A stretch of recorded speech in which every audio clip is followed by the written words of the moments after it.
बिस्मिल्लाहिर्रहमानिर्रहीम। स्पेक्ट्रोस्को इंस्ट्रूमेंटेशन से हम आज स्टार्ट कर लेते हैं। इंस्ट्रूमेंटेशन से भी हम कोशिश करते हैं कि जितनी भी मेन आइडियाज हैं वो आपको डिलीवर किया जा सके। तो एक तो हमारे पास नोट्स हैं, इन नोट्स से आपको आइडियाज भी देंगे और आपको इम्पोर्टेंट पॉइंट्स जो हैं वो भी आपको इंशाल्लाह समझा देंगे। तो स्टार्ट करने से पहले बहुत ही बुनियादी चीजें आपको बतानी पड़ेगी, बहुत ही बेसिक चीजें आपको बतानी पड़ेगी। वो बेसिक चीजें हमारे पास क्या है?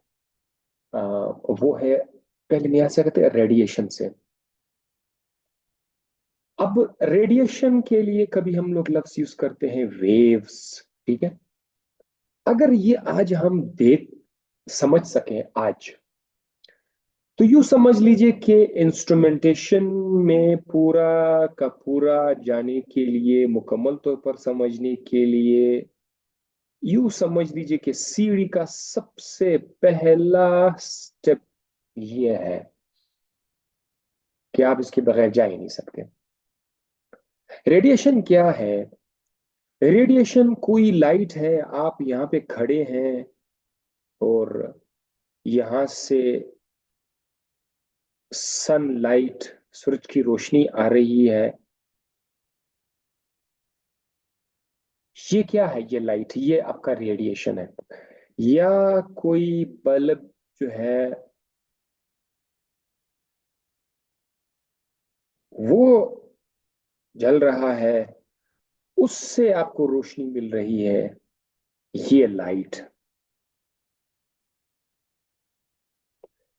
ये है रेडिएशंस। ये तो एक आपको समझ आया, ठीक है। आपने जहन में ये रखना है, ये लाइट एक किस्म की एनर्जी है। ये जितने भी रेडिएशंस है ये एनर्जी है। ये आपने सर्दी में घर में आपने क्या किया हुआ है? आपने बिजली का हीटर जो है वो आपने लगाया हुआ है, और इस हीटर से आपको एक तो रोशनी मिल रही है और आपको हीट मिल रहा है। तो ये भी क्या चीज है? ये भी रेडिएशन है। जब रेडिएशन आया तो एनर्जी आई, बात ठीक है फौरन। अब आप कभी मैं एनर्जी बोलूंगा, रेडिएशन बोलूंगा, आपने इसमें ये समझ लेना है कि ये एनर्जी के ही जिक्र हो। तो ये सारे के सारे एनर्जी की शक्लें हैं।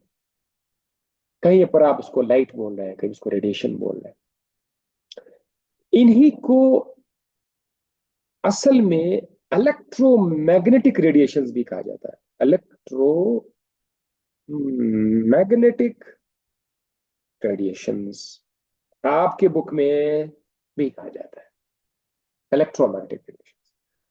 अब ये तो जस्ट एक आइडिया आपको मैंने दिया। अब मैं आपको एक रेडिएशन आपके सामने लिखूंगा प्रॉपर शेप में। वो शेप आप अपने खोपड़ी के अंदर रखेंगे और उस शेप के साथ कुछ टर्म्स है वो आप याद रखेंगे। चले, मैं एक रेडिएशन जब हम लोग लिखते हैं, तो रेडिएशंस को लिखने के लिए मैं आपको एक आसान सा एक तो ये तरीका है कि यूं आप लिखें, राइट, बहुत आसान है। दूसरा तरीका ये है कि एक सीधा स्ट्रेट लाइन ड्रॉ करें और इसके ऊपर से एक अच्छे तरीके से आप इस तरह से आप डायग्राम ड्रॉ करेंगे। अब ये एक, इसको आप लोग रेडिएशन भी कहते हैं, ये एक किस्म का वेव भी है, आप इसको वेव भी कहते हैं, एक और नाम आ गया। इसमें कुछ टर्म्स मैंने आपको बताने हैं। देखो ये जो लाइन है ना, लाइन लाइन के ऊपर जो हिस्सा आपको नजर आ रहा है, ये रेडिएशन का हिस्सा जो लाइन के ऊपर आपको नजर आ रहा है, इसको क्या कहते हैं? क्रेस्ट। क्रेस्ट, और जो नीचे है that is called trough. Trough, इस तरह ये भी क्या है? क्रेस्ट है और ये ट्रफ है। क्रेस्ट ट्रफ, बस नाम याद रखे और कुछ नहीं है। अब आपको जब ये समझ आ गए तो अब हम, मैं आपको सबसे पहला जो टर्म है वो क्या है? वो है वेव लेंथ। वेव लेंथ, ये मैंने आपको अभी समझाना है।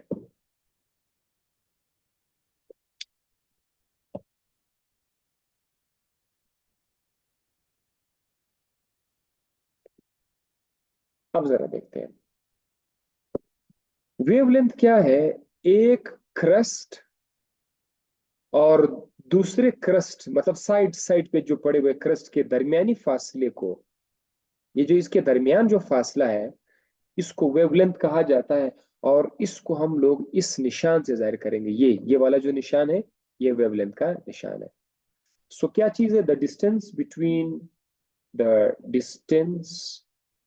बिटवीन टू consecutive क्रेस्ट या ट्रफ। अब ये देखो, ये ट्रफ है ना, इस ट्रफ और इस ट्रफ के दरमियानी फासले को भी आप लोग वेवलेंथ कह सकते हैं। तो ये सेम आएगा। किसी खास, अब मुख्तलिफ किस्म के रेडिएशन आगे मैं आपको बताऊंगा कि किसी खास रेडिएशन की पहचान आप इस वेवलेंथ से करते हैं। ऐसा नहीं है कि तमाम के तमाम रेडिएशंस का वेवलेंथ एक जैसा है। मुख्तलिफ किस्म के रेडिएशंस का वेवलेंथ डिफरेंट होगा। मैं आपको एक मिसाल बताता हूँ। अब ये तो एक वेव है, मैं यहाँ पर एक लाइन और ड्रा कर लेता हूँ, यहाँ पर एक लाइन और ड्रा कर लेता हूँ। सही है। अब देखो ये तीन वेव्स हैं। अम,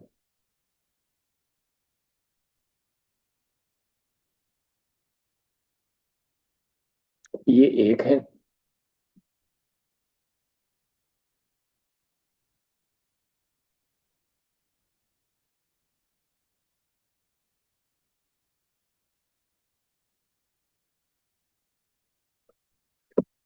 ये तीन के तीन रेडिएशन है। रेडिएशन ए, रेडिएशन बी, या रेडिएशन सी, या वेव सी।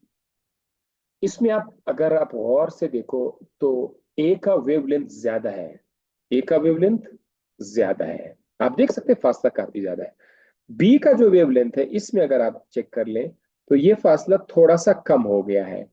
इसका वेवलेंथ थोड़ा सा कम हो गया है, थोड़ा कम हो गया है। और यहां पर अगर आप देखें तो इधर जो फासला और भी कम हो गया है, वेवलेंथ और भी मजीद कम हो गया है, मजीद कम हो गया। क्या चीज? वेवलेंथ। अब वेवलेंथ से एक आप लोग एक मैंने आपको पहले भी कहा था कि ये जो जितने भी रेडिएशंस है ये एनर्जी है। ठीक है, ये सारे के सारे एनर्जी है। अब देखना ये है कि किसकी एनर्जी ज्यादा है, किसकी एनर्जी कम है। ये समझना बहुत ज्यादा लाजमी है। तो मैं आपको एक शॉर्टकट बताता हूँ। जिसका वेवलेंथ ज्यादा है उसकी एनर्जी कम होगी। तो ये जो ज्यादा है इसकी एनर्जी एनर्जी कम है। ये जो इसका वेवलेंथ थोड़ा कम है, इसकी एनर्जी थोड़ी ज्यादा हो जाएगी। एनर्जी थोड़ी सी ज्यादा हो जाएगी, इसकी एनर्जी मजीद ज्यादा हो जाएगी। जितना कम वेवलेंथ है उतनी ज्यादा एनर्जी, उतना ज्यादा वो इंटेंस रेडिएशन होगा। ये बात आपने देख ली, ये एक टर्म हो गया। अच्छा, अब ये तो हो गया वेवलेंथ। इसके बाद है फ्रीक्वेंसी।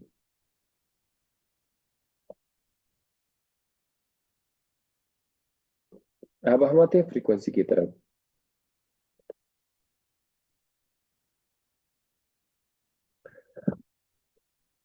अ, अगर आप देखें कि इसमें ये एक वेव के अंदर ये एक क्रस्ट और ट्रफ है। ठीक है, इस एक क्रस्ट और ट्रफ को आप इसका एक छोटा सा यूनिट कह सकते हैं। ठीक है, ये इसको आप या एक वेव कह दें, आप उसको जस्ट वन वेव। पूरा तो पूरा रेडिएशन है। अच्छा, उसके बाद फिर से यहाँ से स्टार्ट कर लेते हैं। ये एक बार ऊपर सेंट्रल लाइन पर आकर फिर से यहाँ पर टच कर लेते हैं।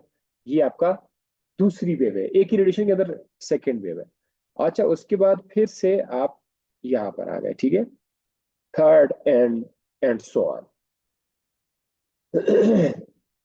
Number of waves passing unit time.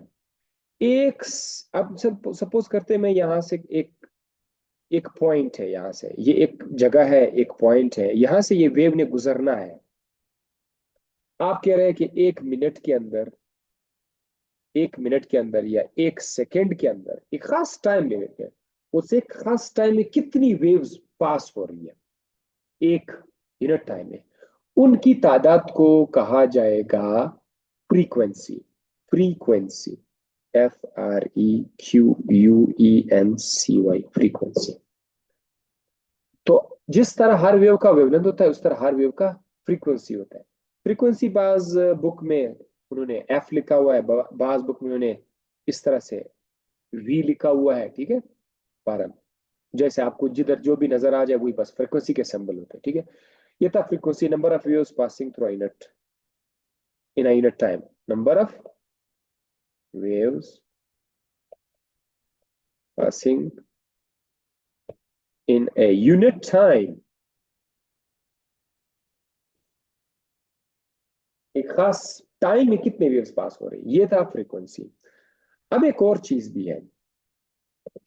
अब हम देखे हैं कि अगर हमारे पास कुछ डिस्टेंस है, सपोज ये 1 मीटर का, यहां से लेकर यहां तक 1 मीटर का फासला है, 1 मीटर का फासला है, सपोज ये हमारे पास 1 मीटर का फासला है।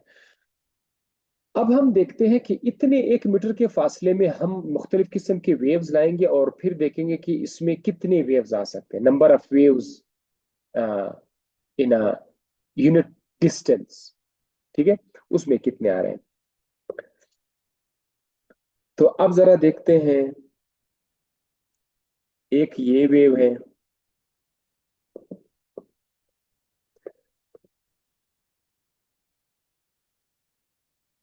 एक ये वेव है, एक ये वेव है, ठीक है, 3 वेव्स हैं। अब फासला एक है, एक यूनिट डिस्टेंस में कितने वेव्स आ रहे हैं, ये हो जाएगा उसका वेव नंबर आ जाएगा, वेव नंबर, वेव नंबर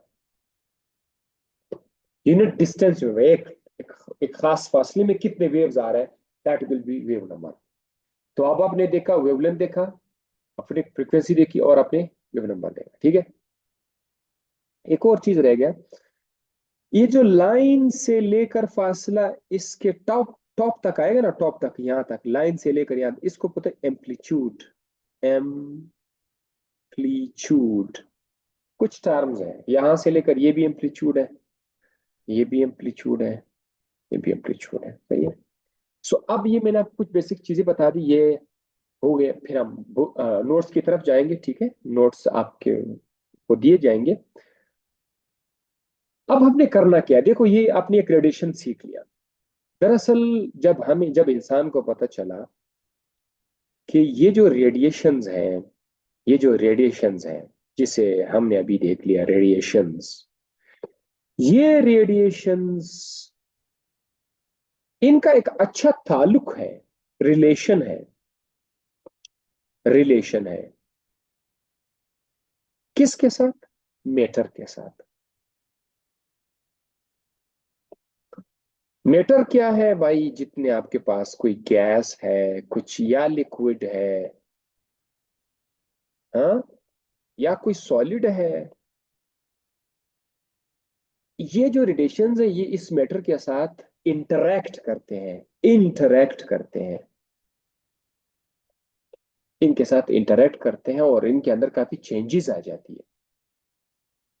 अगर आप इन चेंजेस को स्टडी करोगे ना, या ये जो ताल्लुक को अगर आप स्टडी करोगे, तो आप कुछ नहीं कर रहे हैं, आप स्पेक्ट्रोस्कोपी कर रहे हैं।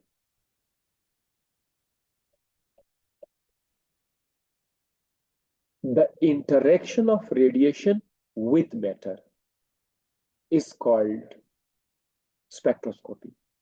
अब जाहिर इसमें आप रेडिएशन बनाओगे, रेडिएशन को मैटर यानी किसी गैस सॉलिड लिक्विड पे डालोगे, फिर वहां पर जो चेंजेस आएगी वो आपको देखना पड़ेगा, तो ये भी आपकी स्पेक्ट्रोस्कोपी हो जाएगी। अब चूंकि हम लोग फार्मास्यूटिकल फार्मेसी से ताल्लुक रखते हैं, तो फार्मेसी में हमारे पास इन चीजों की जगह, लिक्विड वगैरह की जगह, यहां पर हम लोग क्या लफ्ज इस्तेमाल करते हैं, हम ड्रग्स का लफ्ज इस्तेमाल करेंगे। तो ड्रग्स के बारे में हमें मालूमात चाहिए, ड्रग्स की दुनिया, आपको पता है अभी भी मेडिसिनल केमिस्ट्री से आप लोग फारे हुए हैं, स्ट्रक्चर्स है, कार्बन है, हाइड्रोजन है, फंक्शनल ग्रुप है, फलाना है, बॉन्ड है, छोटा बॉन्ड है, बड़ा बॉन्ड है, स्ट्रेचेबल बॉन्ड है, स्ट्रेच नहीं कर रहा, फिक्स बॉन्ड वगैरह वगैरह। तो ये जो अंदर अंदर की दुनिया है, इतनी छोटी सी दुनिया, ये हमें नजर भी नहीं है। इस छोटी सी दुनिया को देखने के लिए हमें कुछ चाहिए कि हम उसको देख सकें। यानी ड्रग्स को हम स्टडी करना चाहते हैं। दो बड़े मशहूर एस्पेक्ट्स हैं। एक ये कि ड्रग्स की क्वांटिटी हम लोग देखना चाहते हैं, हमें पता नहीं है कि ड्रग्स की क्वांटिटी कितनी है, अमाउंट हम उसको चेक करना चाहते हैं। और दूसरी बात ये है, हम उसकी क्वालिटी भी हमें चाहिए, क्वालिटी। क्वालिटी में ये है कि आप देखना चाहते हैं कि क्या है इसके अंदर, व्हाट इज देयर, व्हाट क्या है इस ड्रग के अंदर। कार्बन है, हाइड्रोजन है, कौन सा फंक्शनल ग्रुप है, कौन सा मेडिसिन इसके अंदर है, इसके अंदर एस्प्रिन है, इसके अंदर पैरासीटामोल है, क्या है। ये क्वालिटी है। क्वांटिटी में आप अमाउंट की देखते हैं, मिकदार। हाँ भाई, कितना मिकदार है इसके अंदर। तो क्वांटिटी और क्वालिटी हमने चेक करनी है। इसको चेक करने के लिए रेडिएशन हमारी हेल्प करता है। इसके अलावा कभी कभी प्यूरिटी को, कभी कभी नहीं बल्कि इसको प्यूरिटी, कि कोई ड्रग कितना खालिस है, उसमें कोई और चीज तो शामिल नहीं है, वो प्योर है या नहीं है, इसके अंदर अगर इम्प्योर चीजें हो तो वो कितनी है। उसको भी पता लगाने के लिए भी हम रेडिएशन से काम लेते हैं। अब जाहिर है, इस तरह भी तो नहीं है कि आपके पास कोई ड्रग है, आपने वो ड्रग जो है बस उधर सूरज की रोशनी के सामने रखा कि अब मुझे सारा पता, ऐसा तो नहीं होगा। हमें कोई मशीन बनाना पड़ेगा ताकि वो प्रॉपर तरीके से एक खास हमारी मर्जी के रेडिएशन को पिक करके एक प्रॉपर तरीके से उसको सैंपल से गुजार के फिर हम उसको कैच कर सके वापस, जो रोशनी आ रही है, जो रेडिएशन आ रही है, और हम उसको बाद में एनालाइज भी कर सके प्रॉपर कंप्यूटर के थ्रू। तो एक पूरा सेटअप बनाना पड़ता है। वो सेटअप आपका स्पेक्ट्रोस्कोपी है। यहाँ पर सारा स्पेक्ट्रोस्कोपी की समरी मैंने आपको समझा दी। ठीक है। अच्छा, अब हम आते हैं अपने नोट्स की तरफ। नोट्स में उन्होंने, इसमें बहुत ज्यादा लिखा हुआ है, लेकिन आप लोगों ने काम की चीज देखनी है। देखो, स्पेक्ट्रोस्कोपी का जो डेफिनेशन है वो अपने यहाँ से पिक करना है, ये वाला स्पेक्ट्रोस्कोपी। अच्छा, ये कलर क्यों नहीं हुआ। हाँ, spectroscopy is the branch of science which deals with the study of interaction of electromagnetic radiation with matter. ये हो गया जनाब। अब स्पेक्ट्रोस्कोप क्या है भाई, वो मशीन का नाम, जो सारा सेटअप हमारे बनाता है, वो मशीन का नाम है स्पेक्ट्रोस्कोप। ये भी एक इंस्ट्रूमेंट है जिससे हम लोग एग्जामिन करते हैं वेवलेंथ। अब आपको पहले पता नहीं था कि वेवलेंथ क्या है, यानी रेडिएशन को एग्जामिन करते हैं।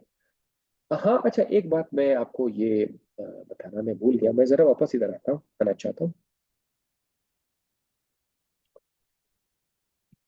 रेडिएशंस मुख्तलिफ किस्म के हैं, डिफरेंट टाइप्स ऑफ रेडिएशंस होते हैं। अगर आप लोग उसका वेवलेंथ चेक करोगे तो एक, मैं आपको एक रेंज बताता हूँ, यहां से एक रेंज बताता हूँ। सपोज एक बड़ा सा रेंज है, इसके एक कॉर्नर पर यहां पर सबसे बड़ा वेवलेंथ वाला होगा, लार्ज वेवलेंथ, लार्ज वेवलेंथ। और वेरी वेरी स्मॉल वेवलेंथ वाला, स्मॉल वेवलेंथ वाला रेडिएशंस भी हमारे पास है, स्मॉल वेवलेंथ। आपको मैं कुछ नाम बताऊंगा, आपने सिर्फ याद रखना है कि अच्छा ये इसका बहुत ज्यादा वेवलेंथ, लार्ज वेवलेंथ है, उसका वेरी स्मॉल वेवलेंथ है। Keep in mind, large wavelength means very less energy. मैं आपकी निशानी के लिए ना ये लिख लेता हूँ, ऐसे, ऐसे,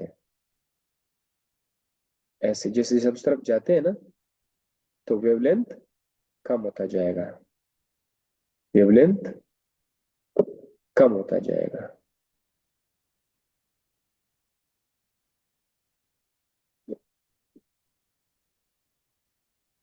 अच्छा सॉरी, इसको मैंने थोड़ा सा फिर स्पेस बढ़ा दिया।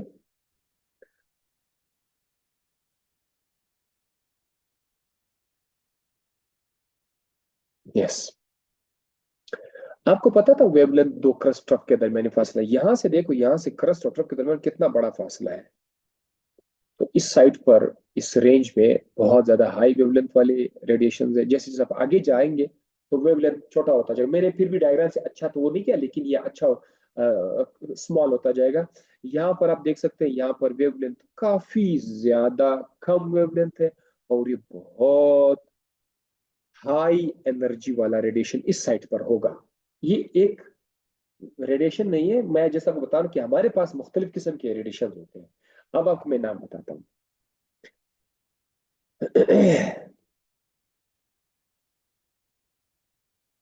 यहां से एक डायग्राम मैं उठा लेता हूँ, ये वाला डायग्राम।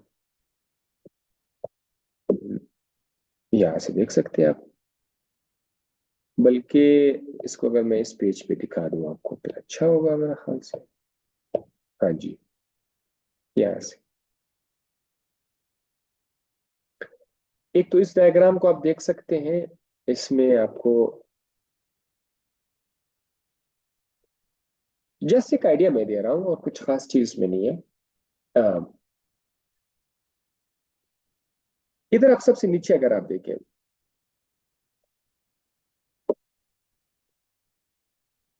यहाँ पर वेवलेंथ, इसकी ये फ्रीक्वेंसी है 1 की शो कर रही है, और यहाँ पर जो है ये वेवलेंथ है 10⁻10। बहुत ज्यादा वेवलेंथ है। अगर आप थोड़ा सा ऊपर आओगे ना, तो वेवलेंथ 10⁻5 कम हो जाएगी, फिर वेवलेंथ 1 हो जाएगी, 10 की -5 हो जाएगा। -10 कितना छोटा है, -15 कितना छोटा है। आप जरा देखिए, जो सबसे कम वेवलेंथ है वो जरा देखो, -15 जो है ना, ये आपका gamma ray, X ray, ultra violet. ये आपने नाम याद रखना, gamma ray, X ray, ultraviolet, ये बहुत तेज एनर्जी वाला रेडिएशन है और कम वेवलेंथ है। इसके नीचे अगर आप आ जाओगे, infrared, infrared, microwave, radio wave, ये कुछ 3 नाम है। हाँ, ये 3 नाम आप याद रखिए। इंफ्रारेड, जिसको IR बोला जाता है, माइक्रोवेव और रेडियो वेव, ये इनकी वेवलेंथ काफी ज्यादा होती है। अब मैं और मजीद काम की बात आपको बताता हूं। इनके बीच में आ, जो 10 की -5 लिखा हुआ है, बीच में आपको एक छोटी सी पट्टी नजर आएगी। मैं आपको इधर बताता हूँ, ये 10 की 15 यहां से, ये नहीं, यहां से ये जो एक छोटी सी पट्टी नजर आ रही है, ये पट्टी, इसके ऊपर जाओगे तो इसका हाई एनर्जी वाली वेवलेंथ, इसके नीचे कम एनर्जी वाली, लेकिन इसके दरमियान में एक छोटी सी पट्टी है। इस पट्टी का नाम उन्होंने क्या रखा हुआ है, इधर देखो, इस पट्टी का नाम उन्होंने रखा हुआ है विजिबल लाइट। ये वो विजिबल लाइट है जिससे हम और आप अपनी जिंदगी में बहुत ज्यादा स्टडी कर लेते हैं, और हमारा काम तकरीबन तकरीबन इसी के आसपास ही अक्सर रहता है। फोटोसिंथेसिस में हम विजिबल लाइट को देखते हैं। अब ये जो स्पेक्ट्रोस्कोपी है, इसमें भी हम मुख्तलिफ किस्म के लाइट को देखते हैं, लेकिन वो विजिबल में भी आएगा, अल्ट्रावायलेट में भी आएगा, यूवी लाइट को भी हम लोग यूज करेंगे, और कभी कभी हम लोग यहाँ से बाहर आकर IR को भी यूज करेंगे या यूवी को यूज करेंगे। तो विजिबल लाइट है, केमिस्ट्री के एतबार से, फार्मेसी के पॉइंट ऑफ व्यू से, हम या तो इंफ्रारेड लाइट पे ज्यादा फोकस करेंगे, हमारा काम इंफ्रारेड लाइट से होगा, या अल्ट्रावायलेट लाइट से होगा, या इस विजिबल लाइट से होगा। ठीक है, तो ये 3 रीजन हैं। अच्छा, विजिबल लाइट को अगर मजीद देखा जाए, अब आप IR को छोड़ दो, आप यूवी को भी छोड़ दो, विजिबल लाइट के अंदर कलर्स हैं। हम और आपको नजर, जो सूरज की रोशनी आ रही है उसके अंदर आपको नजर नहीं आते, लेकिन उसमें है, हमें नजर नहीं आता। सूरज की रोशनी के अंदर एक जो स्पेक्ट्रम है, उसमें हर तरह के लाइट मौजूद है, लेकिन उस सूरज की रोशनी के अंदर से अगर हम लोग आपको विजिबल लाइट सिर्फ दिखा दे, सिर्फ विजिबल लाइट, उस विजिबल लाइट के अंदर ये कलर्स हैं: violet, indigo, blue, green, yellow, orange, red. ये कलर्स उसमें अंदर आपको नजर आएंगे।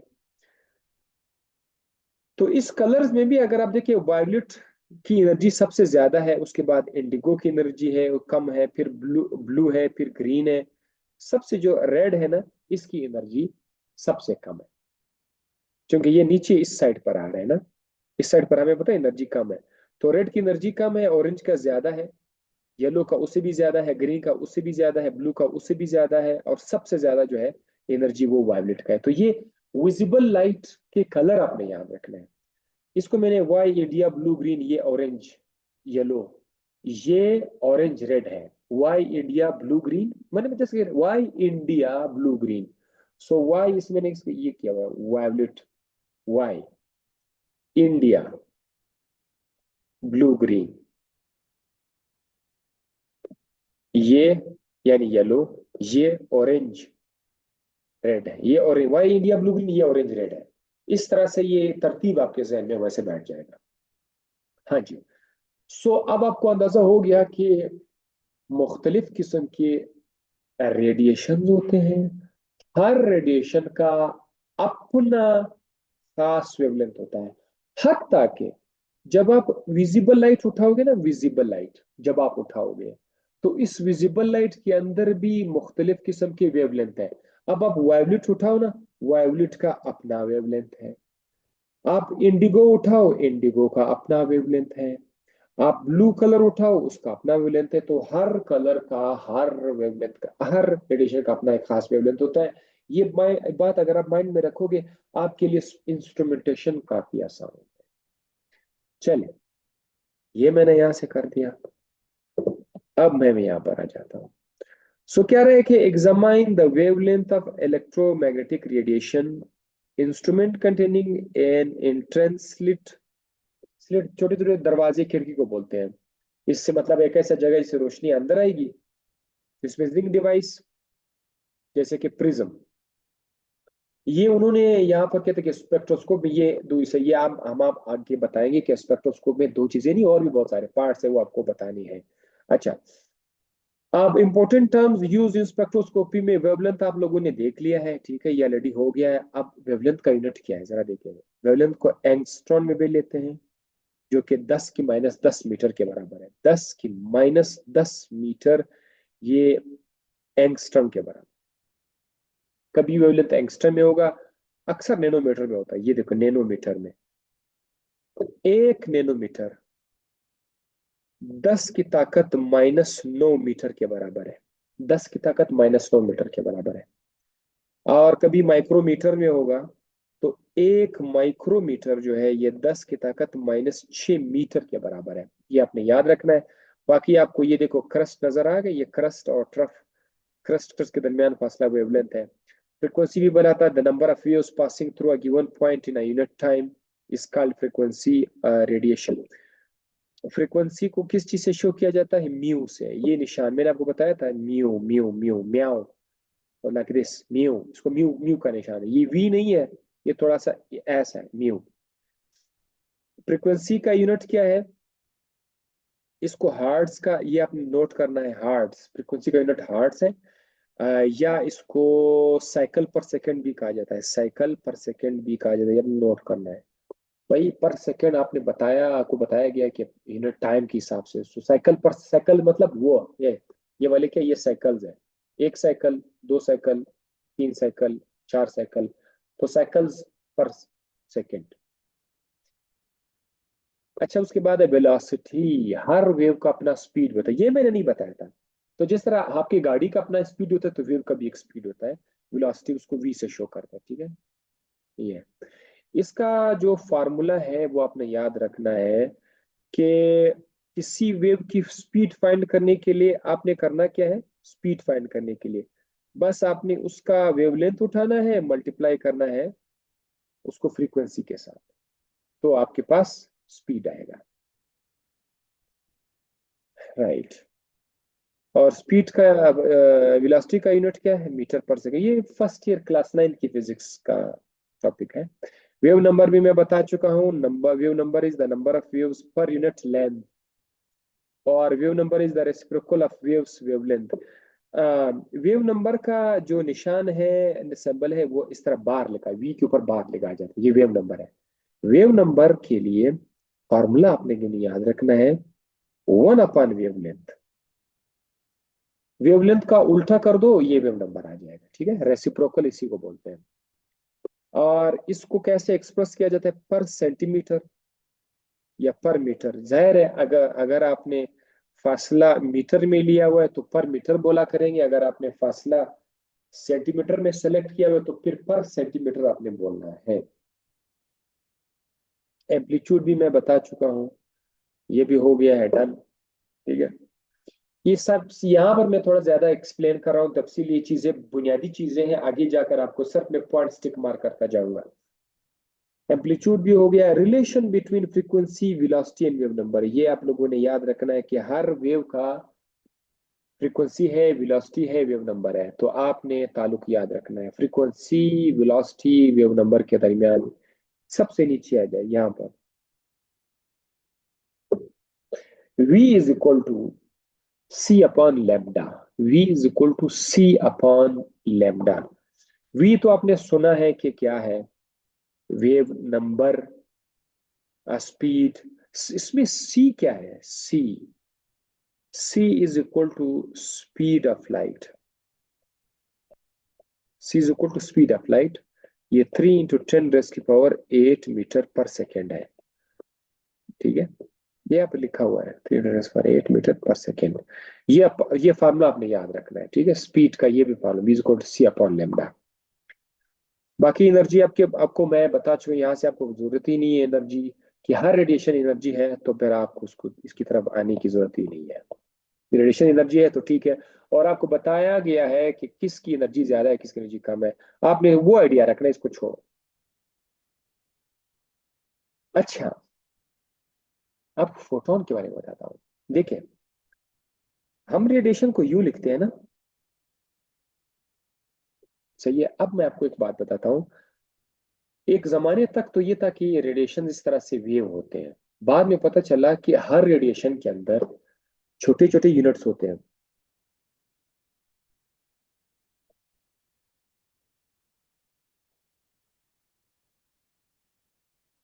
छोटे छोटे यूनिट्स होते हैं। अब मैं इस तरह लिखता जाऊंगा ना तो ज्यादा टाइम लगेगा। ये जो छोटे छोटे यूनिट्स होते हैं ना, इनका नाम फोटोन रखा गया है। अब अगर आप कहोगे ना कि ये एक सैंपल है, इधर हमने कोई रेडिएशन इसके ऊपर हिट कर दिया, वो रेडिएशन इस सैंपल ने एब्जॉर्ब किया,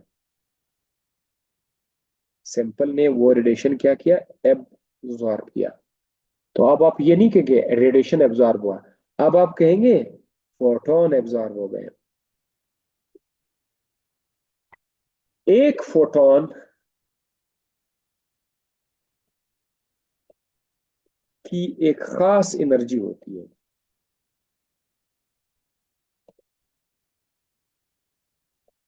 एक फोटोन की खास एनर्जी होती है, और ये पूरा जो वेव है उसकी एनर्जी आपको वो बताएगी।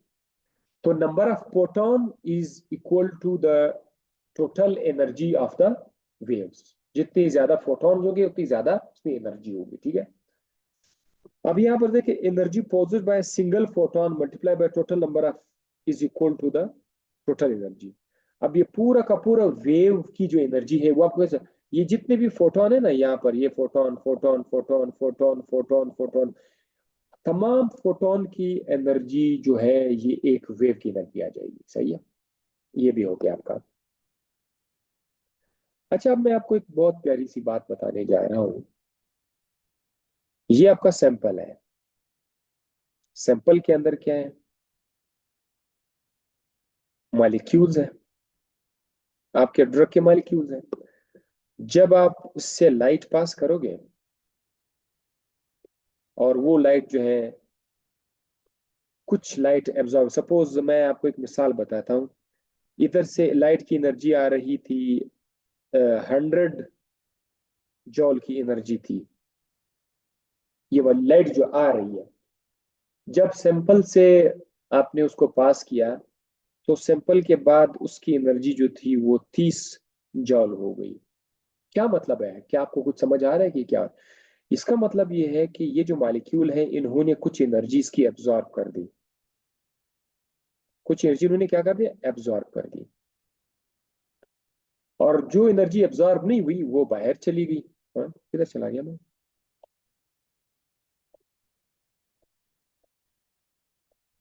हम्म,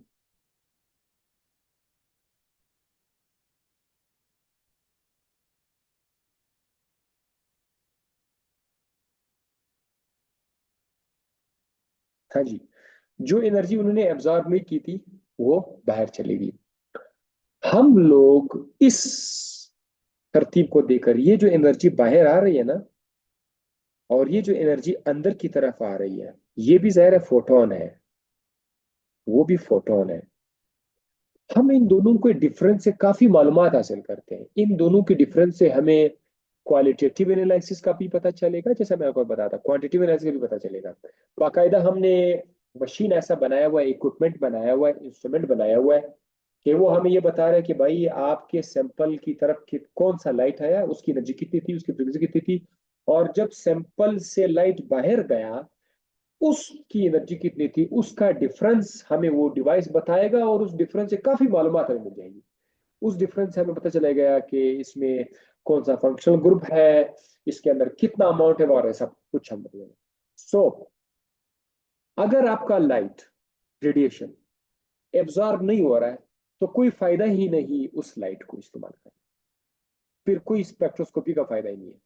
तो आपने वो रेडिएशन लेना है जो आपका सैंपल उसको एब्जॉर्ब करेगा।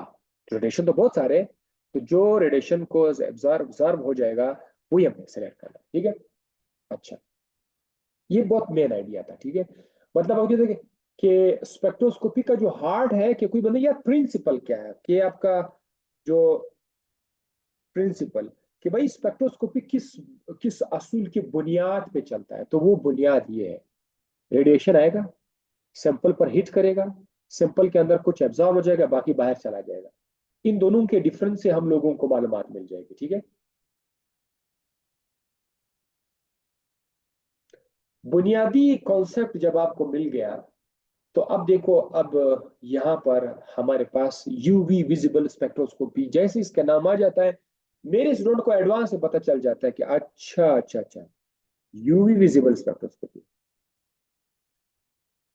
यानी इस स्पेक्ट्रोस्कोपी में हम जो लाइट इस्तेमाल कर रहे हैं वो कौन सी लाइट है, वो कौन सा रेडिएशन है, ये पता है कि यूवी लाइट है। यूवी आपको मैंने बताया था अल्ट्रा वायलेट, और ये क्या है, विजिबल। तो जो रेडिएशन का एक विजिबल पार्ट है, विजिबल पार्ट जो है अक्सर ये 450 नैनोमीटर से लेकर 750 नैनोमीटर के दरमियान जो लाइट है ना, वो विजिबल है। और 450 से नीचे अगर आप आओगे तो वो अल्ट्रावायलेट है। अल्ट्रावायलेट का अपना एक रेंज है, मैं आपको उसका रेंज बताता हूँ, ये भी जरा देख लें। इधर मैं आपको एक अच्छा सा एक और डायग्राम है मेरे पास, ये वाला डायग्राम, अच्छा होगा, यस। इसको मैं थोड़ा बड़ा करके अब आपको सही नजर आएगा मेरे ख्याल से। हाँ, इसको अब जरा देखिए। इन्होंने वेवलेंथ को मीटर में लिया हुआ है, लिहाजा थोड़ी सी वैल्यू चेंज है, लेकिन इतना सा देख सकते हैं कि रेडियो वेव की वेवलेंथ ज्यादा है, माइक्रोवेव का उससे कम है, इंफ्रारेड का उससे भी कम है, विजिबल का उससे भी कम है, अल्ट्रावायलेट का उससे भी कम है। तो ये जो यूवी विजिबल स्पेक्ट्रोस्कोपी है उसमें हम लोग ये दो लाइटें देखेंगे, विजिबल और अल्ट्रावायलेट, ठीक है। ये 10⁻⁻⁶ और 10⁻⁸ मीटर का जो है। उसके बाद एक्सरे जो है वो और भी ज्यादा एनर्जी वाला है या कम वेवलेंथ वाला है, गामा रे, उसकी तो उसको हम यहाँ पे नहीं देखेंगे। एक ये डायग्राम हो गया, एक और डायग्राम भी मैं आपको बताना चाहूंगा यहाँ से, आपको ये डायग्राम भी अच्छा लगेगा। इसमें मैं आपको जो बताना चाहता हूँ, इसमें आप जरा सिर्फ ये चेक कर ले, इन्होंने भी यहाँ पर फ्रीक्वेंसी से किया, उधर वेवलेंथ नजर है, तो बाज़ कभी वो फ्रीक्वेंसी शो करे, कभी वो वेवलेंथ शो करे, तो उन्होंने फ्रीक्वेंसी शो की हुई है। 10⁻23, 22, 21। आप देख रहे हैं सबसे ज्यादा फ्रीक्वेंसी वाला रेडिएशन सबसे ज्यादा एनर्जी वाला है, तो ये जरा नोट कर लीजिए।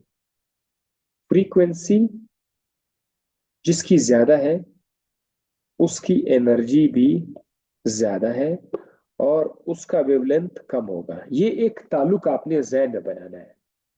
फ्रीक्वेंसी ज्यादा, एनर्जी ज्यादा, वेवलेंथ कम। फ्रीक्वेंसी कम, एनर्जी कम, तो उनका वेवलेंथ ज्यादा होगा। ये ताल्लुक है।